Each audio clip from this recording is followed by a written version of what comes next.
لوگوں کے ساتھ ہمارا رویہ کیسا ہونا چاہیے، انسانیت کے ساتھ ہمارا برتن برتاؤ کیسا ہونا چاہیے، اپنے مسلمان مومن بھائی کے ساتھ ہمارا لین دین اور ہمارا اخلاق کیسا ہونا چاہیے۔ اللہ جل مجدہ نے ارشاد فرمایا کہ ان اللہ یأمر بالعدل والاحسان،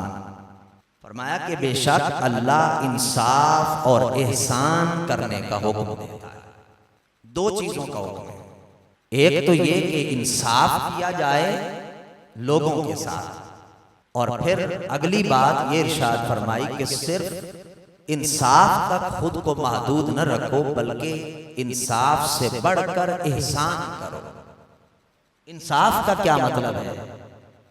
انصاف کا مطلب یہ ہے کہ جتنا جس کا حق ہے اس کو اس کا حق عطا کر دیا جائے، دے دیا جائے، اور احسان یہ ہے کہ جتنا جس کا حق ہے وہ حق تو اس کو دیا ہی جائے مگر اس حق سے بڑھ کر بھی اس کو عطا کیا جائے، عنایت کیا جائے، یہ احسان۔ حضور نبی اکرم صلی اللہ علیہ وآلہ وسلم کی بارگاہ میں ایک شخص آیا، یہودی تھا، آقا علیہ السلام نے اس سے قرض دے رکھا تھا، تو ابھی کچھ دن باقی تھے، آقا علیہ السلام نے جو ٹائم فکس کیا تھا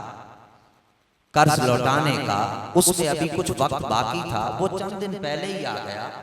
اور آقا علیہ السلام نے چادر پہن رکھی تھی اپنی گردن مبارک میں، یہاں کندھے پہ رکھی ہوئی تھی۔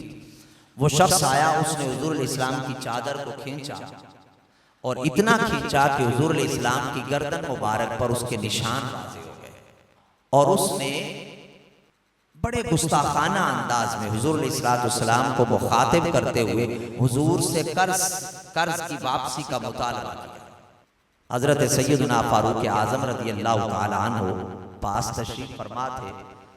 عرض کی یا رسول اللہ اجازت ہو تو اس بدبخت کا سر قلم کر دوں، اس نے گستاخی کی ہے آقا علیہ السلام۔ میان میں سے تلوار نکال لی، آقا علیہ السلام نے فرمایا عمر اس کو کچھ نہ کہو۔ آقا علیہ السلام نے فرمایا ایک شخص کو بھیجا، گھر بھیجا، اور وہ جو اس کا مطلوبہ قرض تھا آقا علیہ السلام نے فرمایا وہ بھی لے کے آؤ، اور اس سے اضافتاً بھی کچھ لے کے آؤ۔ وہ یعنی حضور علیہ السلام نے اس کا قرض تو واپس لوٹایا ہی صحیح، مگر قرض کے ساتھ ساتھ آقا علیہ السلام نے اپنی بارگاہ سے اضافتاً اس کو عطا کر دیا، عنایت کر دیا۔ تو یہ ہے احسان کرنا، یعنی کسی کا حق ہے تو اس کا حق اس کو عطا کرنا، اور اس حق سے بڑھ کر بھی اپنی طرف سے اس کو دے دینا، یہ ہے احسان۔ تو قرآن مجید میں اللہ رب العزت نے ہمیں صرف عدل کرنے کا حکم نہیں دیا بلکہ ہمیں عدل سے بڑھ کر احسان کرنے کا حکم